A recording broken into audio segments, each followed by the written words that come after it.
Hello everyone and welcome to another EDH gameplay video brought to you by Affinity for Commander.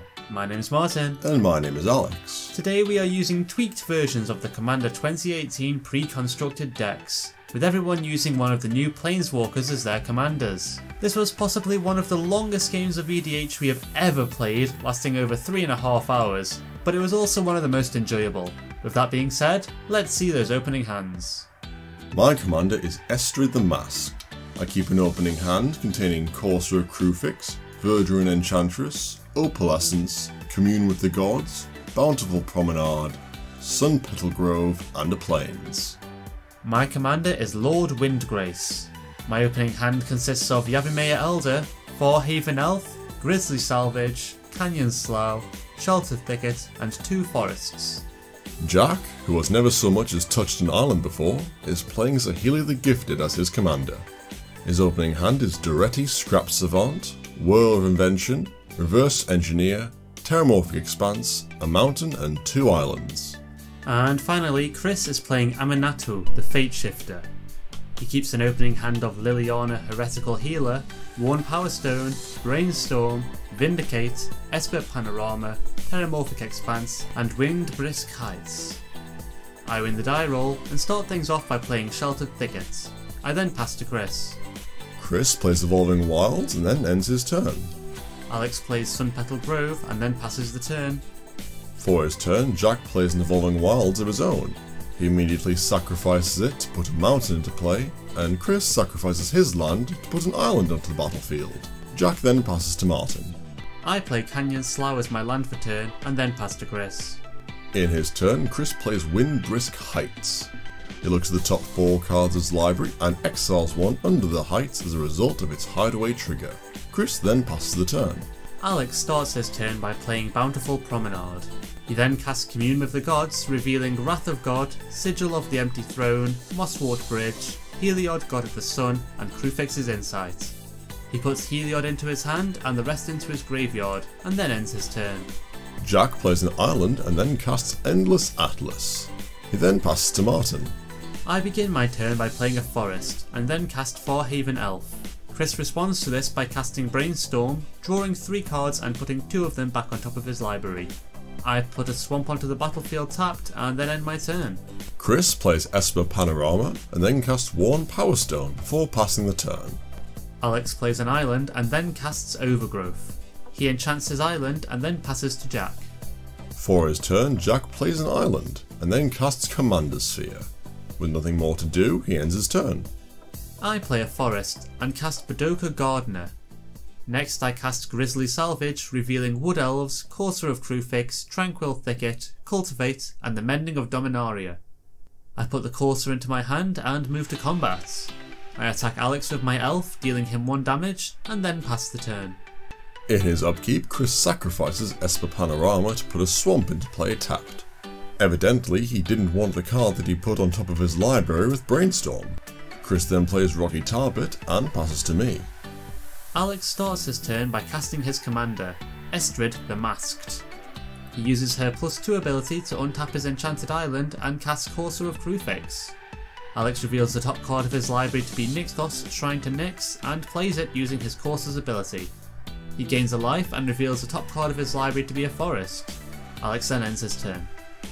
Jack plays a mountain and then casts his commander, Saheeli the Gifted. He uses her +1 ability to make a 1/1 servo token, and then passes to Martin. Feeling left out, I start my turn by casting my own commander, Lord Windgrace. I activate his +2 ability, discarding Slippery Cast. I draw 2 cards and play a swamp as my land for turn, and then pass to Chris. For his turn, Chris plays a Plains. He then sacrifices Rocky Tarbet to put Sunken Hollow into play, and casts Liliana, Heretical Healer. He then ends his turn. Alex begins his turn by playing Fortified Village from the top of his library, gaining a life. He reveals a forest from his hand to have it enter untapped, and reveals Eternal Witness to be the next card in his library. Alex then casts Verdurine Enchantress, followed by Heliod, God of the Sun. He draws a card from his Enchantress, revealing his next card to be Dakthos of Melentus.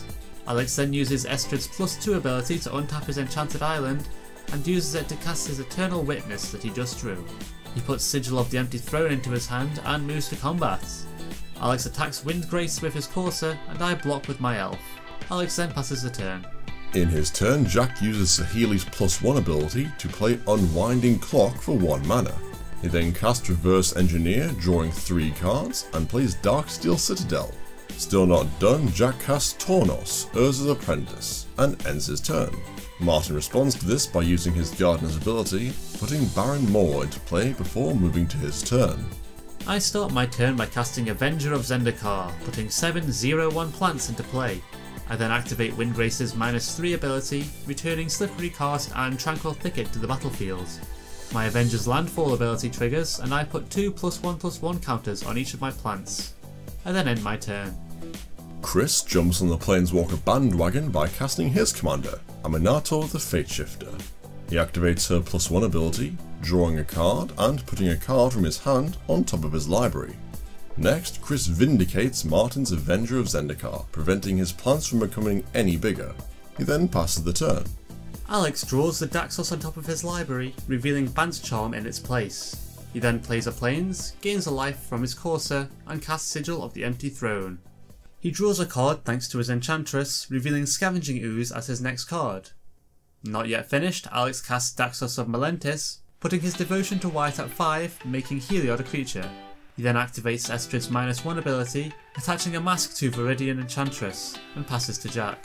For his turn, Jack plays Foundry of the Consuls, and then casts a super shiny Pia and Kiran Nalaar. He makes 2 Thopter tokens, and activates Saheeli's +1 ability, reducing the cost of his next spell by 7. Jack then casts Doretti Scrap Savant, and uses his +2 ability to discard a Torrential Gearhulk and Padim, Consul of Innovation. He draws 2 cards, and ends his turn. In my turn I cast Nesting Dragon, followed by Courser of Krufix. I reveal the top card of my library to be a forest, play it, and gain a life. I make a 0/2 Dragon Egg token, and reveal my next card to be a mountain. Next I activate Windgrace's +2 ability, discarding a forest to draw 2 cards, revealing Drownyard Temple as the top card of my library. I put a mountain into play using my Gardener's ability, gaining another life and making another egg token. Moving to combat, I attack Estrid of all 7 of my plants, and Alex blocks 1 with Heliod.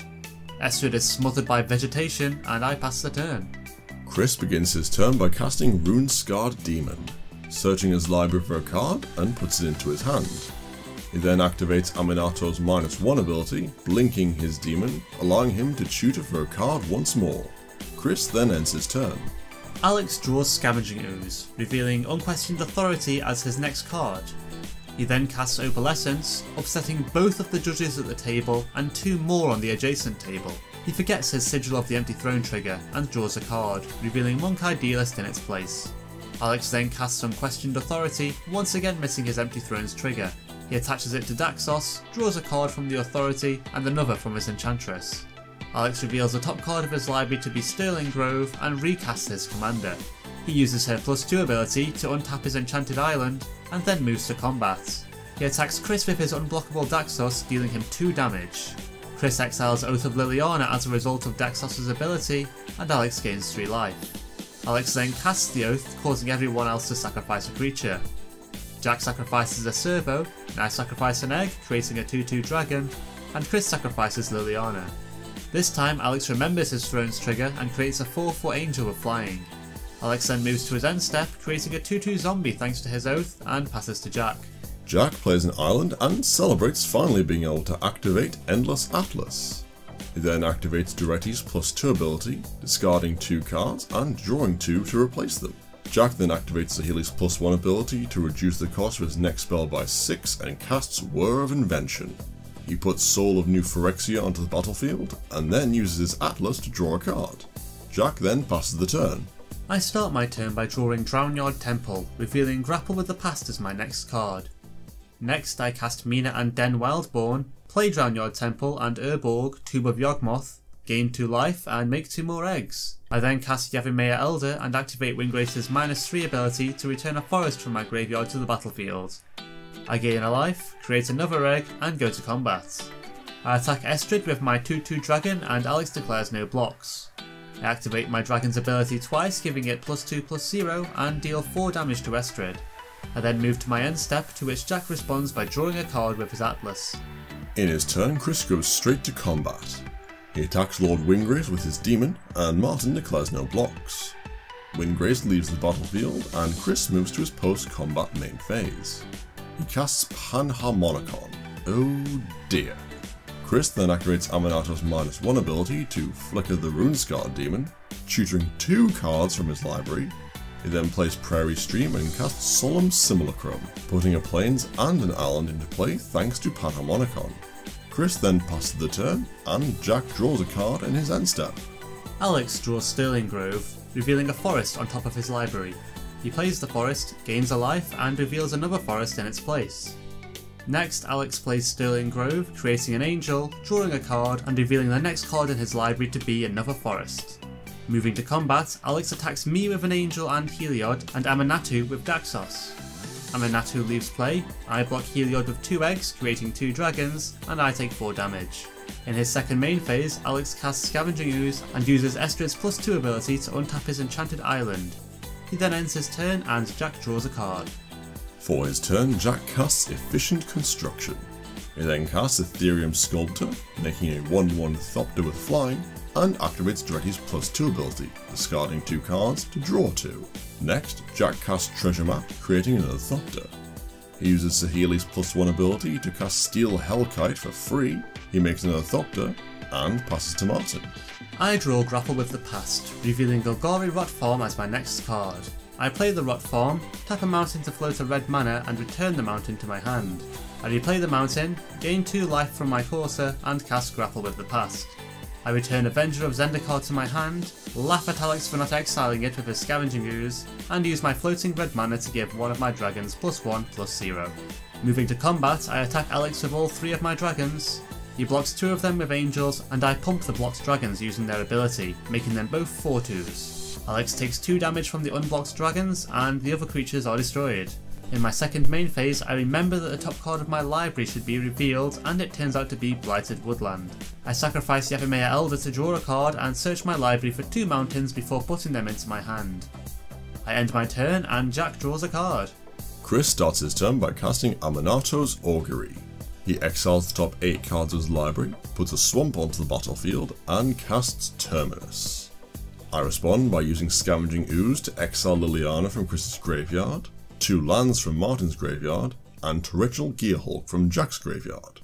I gain 2 life and then sacrifice Sterling Grove to put Eidolon of Blossoms on top of my library. I then use my remaining mana to exile 6 more cards from my opponent's graveyards and gain 3 more life. Terminus then resolves and all of our creatures are put on the bottom of our libraries. We forget that Opalescence would have caused Jack to put Efficient Construction on the bottom of his library alongside his creatures, and Chris continues with his turn. He casts Azorius Signet, followed by Silent Blade Oni, and then casts Mastery of the Unseen. Chris then passes the turn, and Jack draws a card. In his turn, Alex plays a forest. He then casts Eidolon of Blossoms and draws a card. Next, he casts Monk Idealist, returning Sterling Grove to his hand. He casts a Grove, draws another card, and activates Estrid's +2 ability to untap his enchanted land. Still not finished, Alex casts Estrid's Invocation, having it enter as a copy of Sterling Grove. He draws another card, and then ends his turn. Jack responds to this by drawing a card and scrying one, putting a counter on his treasure map. He leaves the card on top of his library and proceeds to his turn. Jack starts his turn by playing Inventor's Fair, and then casts Thopter Engineer. He makes a Thopter when the Engineer enters the battlefield, and uses Saheeli's +1 ability to cast Sky Sovereign, console flagship for free. Jack uses the Sky Sovereign's Enter the Battlefield trigger to deal 3 damage to Estrid, and creates another Thopter thanks to Efficient Construction. Jack then crews the Sky Sovereign and moves to combat. He attacks me, dealing me 6 damage, and uses his flagship's attack trigger to deal 3 damage to Estrid, killing her. In his second main phase, Jack uses Doretti's -2 ability, sacrificing a Thopter to return Seat of the Synod from his graveyard to the battlefield. He then casts Unstable Obelisk, scries the top card of his library to the bottom using Treasure Map, and passes to Martin. In my turn, I cast Omnath, Locus of Rage. I then recast my commander, using his +2 ability to discard a mountain and draw 2 new cards. Next I cast Sakura Tribe Elder and play Blighted Woodland. Omnath's landfall triggers, and I create a 5/5 elemental. I then end my turn, to which Chris responds by manifesting a card with Mastery of the Unseen, and Jack, you guessed it, draws a card. Chris begins his turn by casting Demon Lord Belzenlock, getting an additional enter the battlefield trigger from Panharmonicon. He puts Luminate Primordial, Sorin Grim Nemesis, and Wall of Omens into his hand off of his first trigger, followed by Mia Battlesphere and Search for Azcanta from his second. Chris loses 5 life and puts 5 cards into his hand, and recasts his commander. He uses her -1 ability to flicker his manifest token, having it re-enter the battlefield as a plains, and then casts Wall of Omens. Chris draws 2 cards, plays Temple of the False God, and discards down to 7 before passing the turn. In response, I sacrifice my Sterling Grove to put Mind's Dilation on top of my library, and then move to my turn. In his upkeep, Alex chooses to exile Estra's Invocation and have it re-enter the battlefield as a copy of Eidolon of Blossoms. He draws 2 cards, plays a Plains, and casts Reclamation Sage. Chris says goodbye to his Panharmonicon, and Alex then casts Mind's Dilation. He draws another 2 cards, casts Starfield of Nyx, and draws another 2. Alex then moves to his end step, discarding down to 7 cards. Jack responds by sacrificing his Inventor's Fair to put Mia Battlesphere into his hand, sacrifices a treasure token to draw a card using his Atlas, and then moves to his turn. Jack starts his turn by casting Ethereum Sculptor, creating a Thopter and triggering my Mind's Dilation. He reveals the top card of his library to be Scalding Tarn, which I am unable to cast. Jack then casts Inspiring Statuary, making another Thopter, followed by Mia Battlesphere.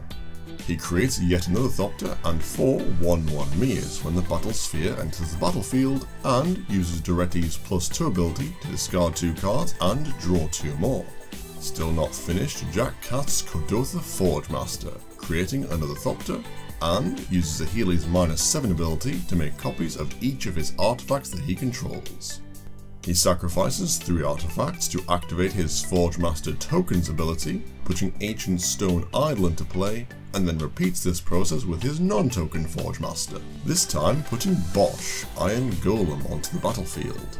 Jack then crews his skyship and moves to combat. He attacks me with his Idol and Bosch, Martin with his original Battlesphere, Chris with the Battlesphere copy and Ethereum Sculptor copy, and Windgrace with his skyship and a Thopter.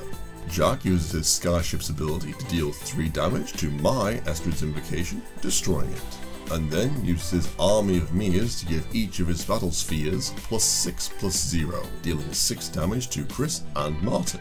Chris blocks the Sculptor with his Oni and the Battlesphere with his Wall of Omens.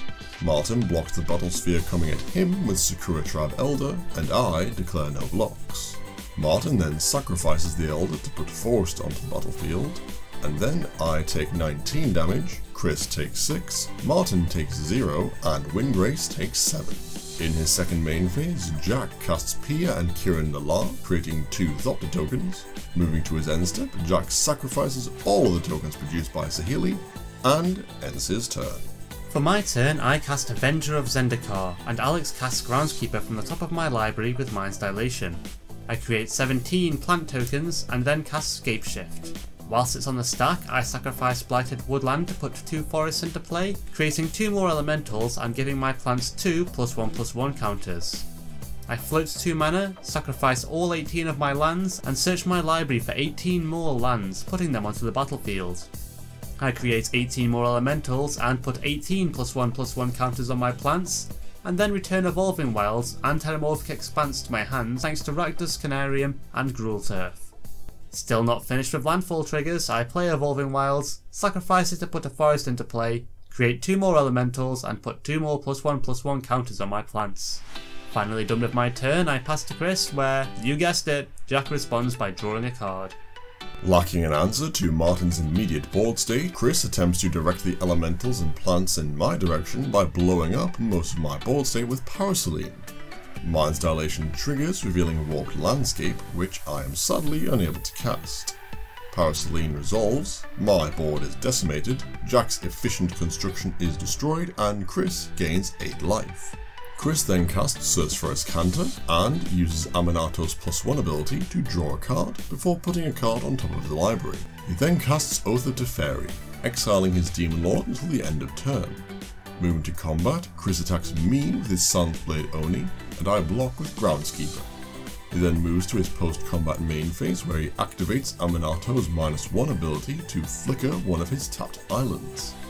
In his end step, Demon Lord Bells Unlock returns to the battlefield, and Chris draws Entreat the Dead, losing 1 life. Jack draws a card, and I move to my turn. Alex starts his turn by playing Field of Ruin and casts Satyr Enchanter. He then casts Rhystic Study, drawing a card thanks to his Satyr. In response, Chris casts Disenchant, targeting Jack's Ancient Stone Idol. In response to Chris's response, Jack uses his Forge Master's ability to sacrifice the idol and 2 Thopters to put Inspiring Statuary onto the battlefield. Disenchant fizzles and Alex ends his turn. Jack flashes in Prophetic Prism, drawing a card, followed by Darksteel Ingot. He then draws another card thanks to his Atlas and moves to his turn. For his turn, Jack casts Glintnest Crane, paying the Rhystic Study tax. He puts Scrap Trawler into his hand and then casts it. He uses his Forge Master's ability to sacrifice Seat of the Synod, Prophetic Prism and a Servo to put Soul of New Phyrexia onto the battlefield, and returns his artifact land to play with Scrap Trawler's ability. Jack then crews Sky Sovereign with the Trawler and moves to combat. He attacks Martin with Sky Sovereign, Chris with 4 Thopters, and me with Mere Battlesphere. He then taps 8 Meres to give the Battlesphere +8/+0 and deal me 8 damage, and uses the Sky Sovereign's ability to deal Aminato 3 damage. I block the Battlesphere with Reclamation Sage, and Chris blocks a Thopter with his Demon Lord. Chris then takes 3 damage, and Martin takes 6. In his second main phase, Jack plays an island, uses Zahili's ability to make a servo. He then uses Doretti's +2 ability to discard 2 cards and draw 2 cards, and casts Retrofit a Foundry. He then passes to Martin. I play Terramorphic Expanse and immediately sacrifice it to put the final land in my library into play. I make 2 more elementals and put 2 more +1/+1 counters on my plants, and then move to combat.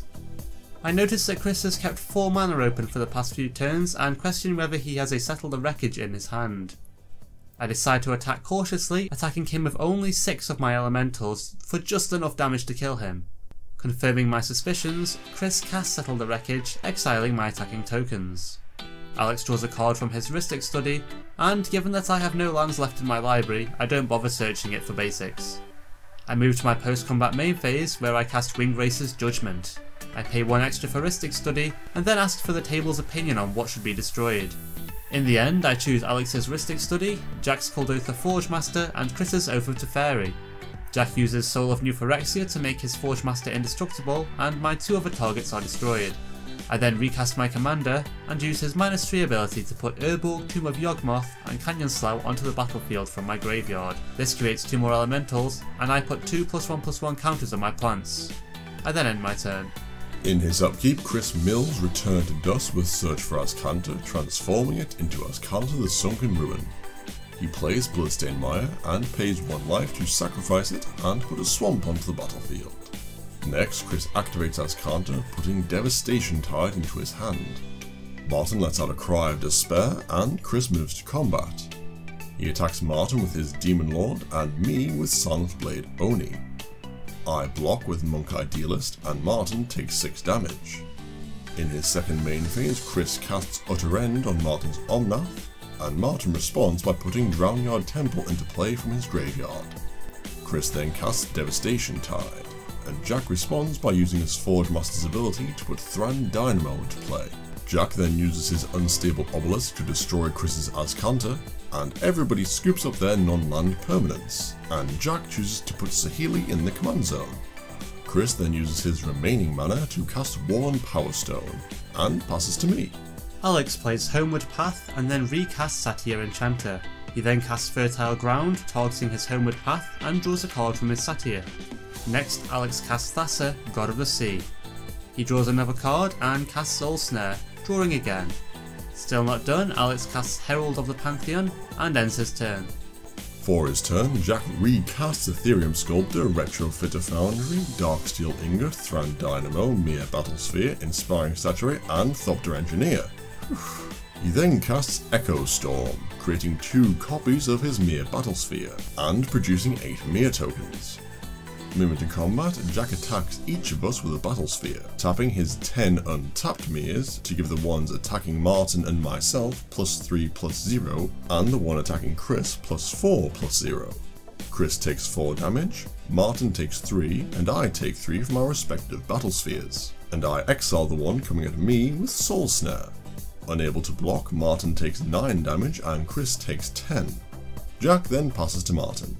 I begin my turn by recasting my commander, using his +1 ability to discard a card and draw a new one. Next I recast Avenger of Zendikar, creating 21 plant tokens. I play a swamp, putting a +1/+1 counter on each of my plants, and then pass the turn. Chris plays Command Tower, and then casts Entreat the Dead for 6. He returns Djinn of Wishes, Wingmate Rock, Wall of Omens, Mere Battlesphere, Luminate Primordial, and Noxious Gearhulk to the battlefield. He draws a card from his wall, makes 4 Meres as a result of the Battlesphere, and targets Jack's original Battlesphere with his Gearhulk's trigger. In addition, Chris targets my Herald of the Pantheon, Martin's Avenger of Zendikar, and Jack's Mere Battlesphere token with his Primordial's trigger. In response, Martin casts Consign to Dust, paying its strive cost 4 times. He destroys Chris's Gearhulk and Battlesphere, both of Jack's Battlespheres, and Jack's Inspiring Statuary. The Gearhulk's ability fizzles, the Primordial exiles Avenger of Zendikar and Herald of the Pantheon, Martin gains 5 life and I gain 2 life. Chris then ends his turn. Alex scries one in his upkeep thanks to Thassa, putting the card on the bottom of his library. He then casts Aura Shards and draws a card from his Satyr. Next, Alex casts Tuvasa the Sunlit, destroying one of Chris's Meres with Aura Shards. He then casts Finest Hour, draws a card, and plays Prairie Stream. Finally, Alex casts Song of the Dryads, turning Lord Windgrace into a forest and drawing a card. Having successfully upset everyone at the table in a single turn, Alex passes to Jack.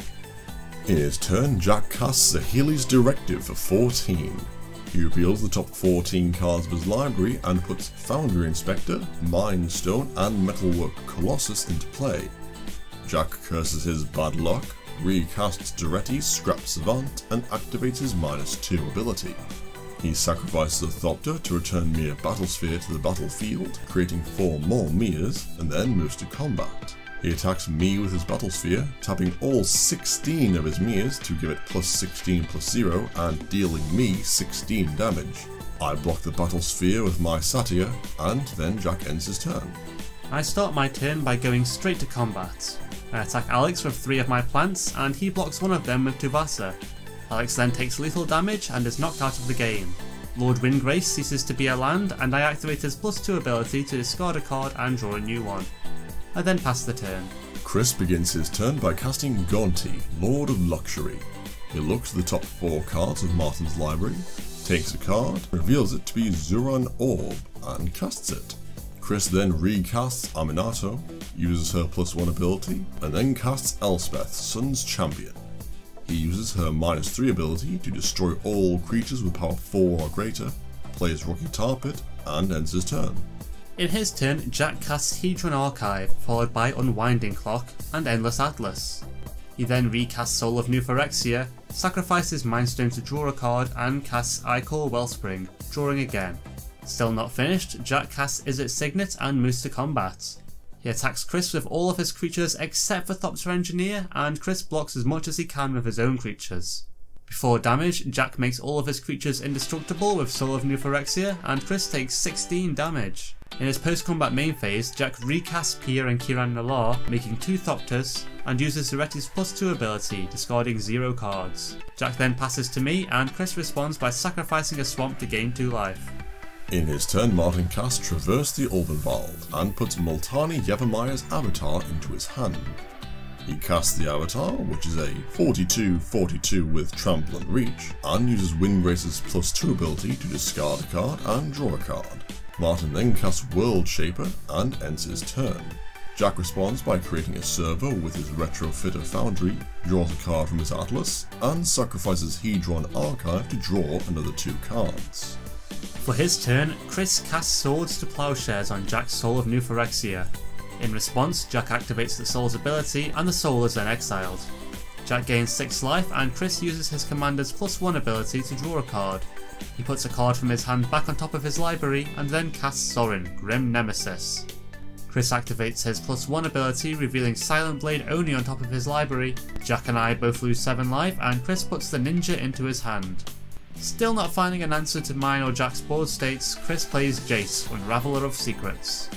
He uses his +1 ability to scry and draw a card and then passes to Jack. Jack uses his Atlas to draw a card in Chris's end step and moves to his turn. Jack plays Command Tower, and then casts Hellkite Tyrant. Next, he recasts Bosch Iron Golem, followed by Smuggler's Copter.